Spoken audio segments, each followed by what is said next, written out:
Nanaig po ang boses ng taong bayan. Yung pong 88% na gustong harapin ni Sara Duterte ang impeachment trial niya. Although, expected po natin na hindi naman talaga sisipot si Sara Duterte. Dahil alam niyo naman yan pinaglalaroan niya po ang Pilipinas. Akala siguro ni Sara Duterte, playground niya ang buong Pilipinas na kung ano ang gusto niya at ayaw niya, yun ang masusunod. Well, dyan po siya nagkamali. Dahil ngayong hapon pong ito, nag-decide ang Justice Committee and they voted unanimously with 53 votes for and 0 against para po dun sa dalawang impeachment complaint. They declared probable cause against Sara Duterte. 53-0. Ngayon, kung kinakailangan lang ng 106 votes para ma-impeach si Sara Duterte, 53 na po ito. So, ilan na lang kailangan? 53 votes na lang. Minimum po yan, sigurado yan. Hihigitan po yung 106 na yan. Dahil nanindigan po ang mga kongresista natin at hindi nagpabuli.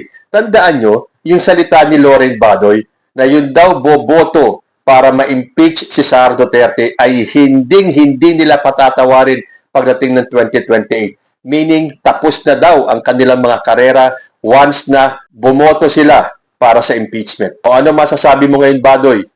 53. Unanimous. So kayo mga 53 na bumoto para ma-impeach si Sara Duterte, sorry na lang kayo, pero wala na po kayong career sa 2028. Yan po ang sinabi ng kampo ni Sara Duterte. Yan ay kung makakatakbo pa si Sara Duterte. Pero kanina, alam nyo, mayroong isang kaganapan dyan sa House Justice Committee na pinagtawanan ng mga DDS. Yung pong hindi pagbubukas ng BIR box. Sabi nga ni Representative Benny Abante, keep it sealed. Aba, nagwagwagan yung mga dila ng mga DDS kasi natakot daw yung mga kongresista. Akala ba daw nila gusto nyong malaman yung ITR na yan? Bakit hindi kayo pumayag na buksan? Ano kayo, balik? Bubuksan sa House, tapos hahanap na naman kayo ng teknikalidad. Sasabihin nyo na hindi nila dapat binuksan yan at dapat sa Senado yung bubuksan.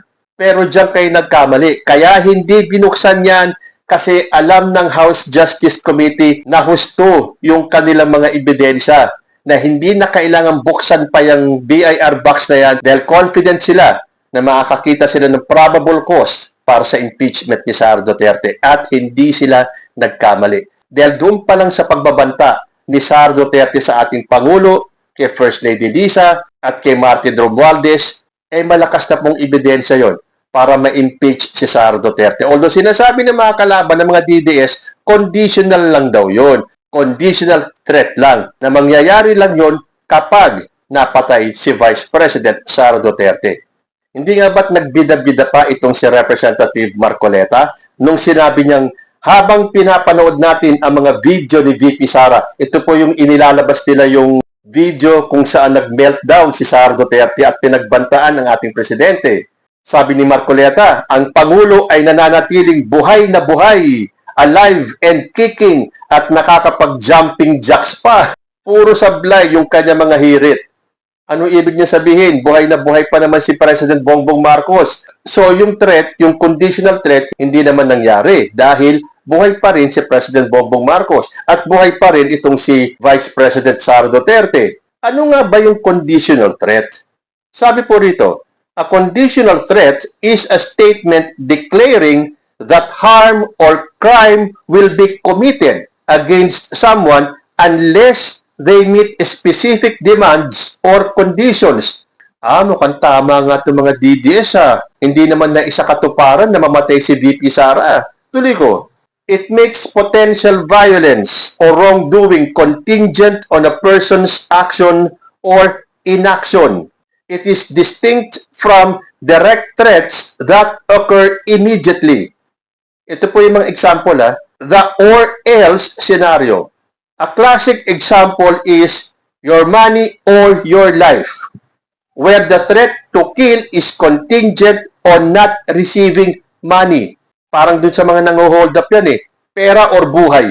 Siyempre, pipiliin mo buhay. Kung binigay mo yung pera, hindi matutuloy yung threat niya na papatayin ka niya. Isa pa, preventative condition. Example, if you testify against me, I will burn down your house. Conditional threat yon. Kapag ikaw ay tumistigo laban sa akin, susunugin ko ang bahay mo. Eh, hindi ka tumistigo, hindi nasunog yung bahay mo. Uy, may point pa rin yung mga DDS. Or demands for action. Example, I will drop the lawsuit if you pay me $5,000. O, hindi ko itutuloy yung demanda ko sa iyo basta bayaran mo ako ng $5,000. So, may point yung mga DDS. Kaya lang, sa legal standing, in many jurisdictions, a conditional threat is still considered a criminal act such as grave threats because it causes fear and attempts to compel behavior even if the condition is meant to avoid the act. At yan ang sinabi ng NBI kanina. Grave threat ang ginawa ni Sara Duterte and that is still a criminal act. At pinatunayan din ng NBI na hindi spliced, hindi AI yung video ni Sara Duterte. And I think isang dahilan yan, yung grave threat na yon, yung conditional threat na yon, ang nagpatibay ng probable cause para ma-impeach si Sara Duterte. Pero siyempre, papayag ba ang mga DDS na basta-basta ganun na lang na mai-impeach si Sara Duterte? Kasi pagkatapos po nito, dadalhin po yan sa plenaryo. And I think yan ay sa May 4 magaganap, kung saan boboto lahat ng miyembro ng House kung itutuloy yung impeachment o ibabasura. Dahil kahit na po nagdesisyon ng House Justice Committee, pwede pa rin po yan i-overturn ng plenaryo kung hindi makakakuha ng sapat na bilang, which is 106, na boto para ituloy yung impeachment. Sa tingin niyo, with 53 unanimously voting for the probable cause, napakadali na po makakuha ng another 53. Pero siyempre, palilitawin ng mga DDS na may hocus-pocus na nangyari. Sabi ng ibang DDS, nakatanggap kasi ng maleta. Alam niyo yung maletang yan? Para sa akin, sinadya ng kampo ng mga DDS. Kasi kung titingnan ninyo, puro maleta lang. Wala naman laman. Wala namang pinakitang ebidensya na may lamang pera yung mga maleta. Basta maleta lang. Ipapakalat natin. Maglalabas tayo ng intriga tungkol sa maletang yan. Paiikot-ikutin nyo, paulit-ulitin nyo tungkol sa maletang issue na yan. O di yun na nag-stick sa mind ng tao, tandaan nyo yung pinakalat na intriga ni Rodrigo Duterte, nabangag si President Bongbong Marcos simula pa lang ng 2022 kampanya, o di nag-stick sa taong bayan. Ay, hindi pala sa taong bayan, sa mga DDS lang. So yan din ang ginawa nila dyan sa maletang issue na yan.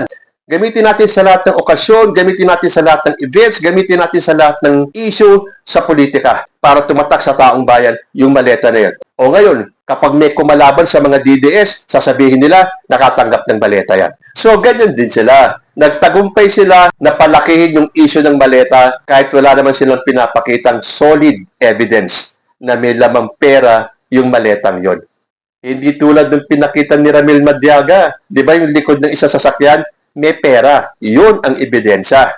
Kaya nga sabi ni Bicol Saro Party List Representative Terry Ridon, tigil na nila yung palusot.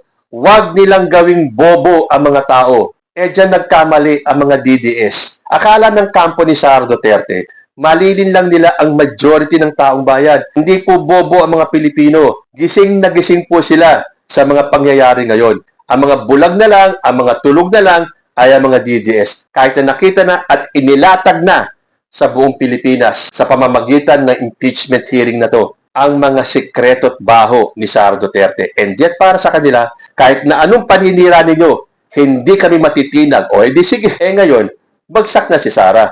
Dahil para sa akin, sigurado ako, aabot ito ng Senado. Pero pagdating sa Senado, hindi na po ako nakakasiguro.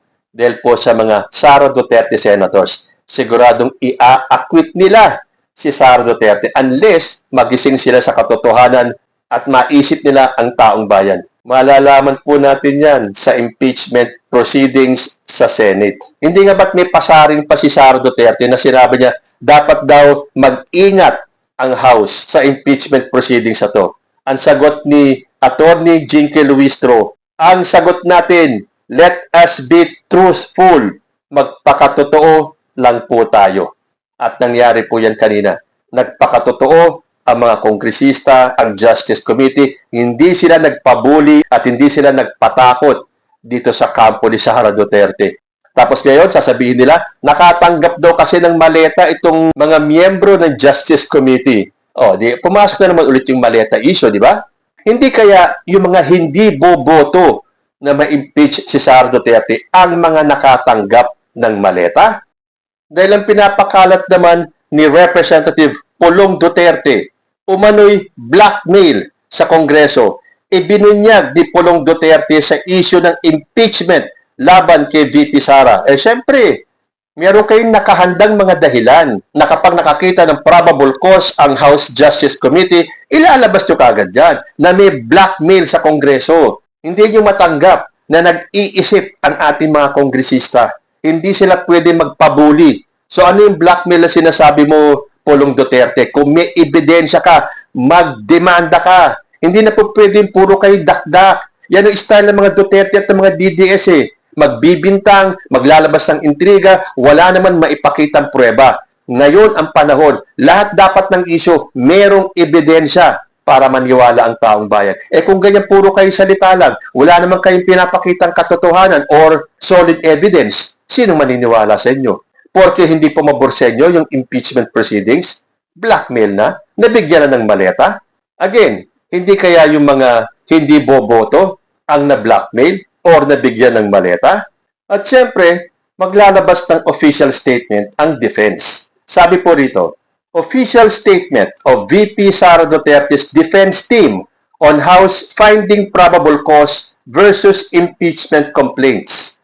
The finding of probable cause by the House Committee on Justice was not unexpected, given the direction the proceedings had taken. We respectfully maintain that the proceedings before the committee departed from the constitutional design instead of confining itself to the verified complaints and their attachments. The process expanded into matters that properly belong to a full trial. Pagbigyan na po natin sila, ganyan talaga pagtalunan.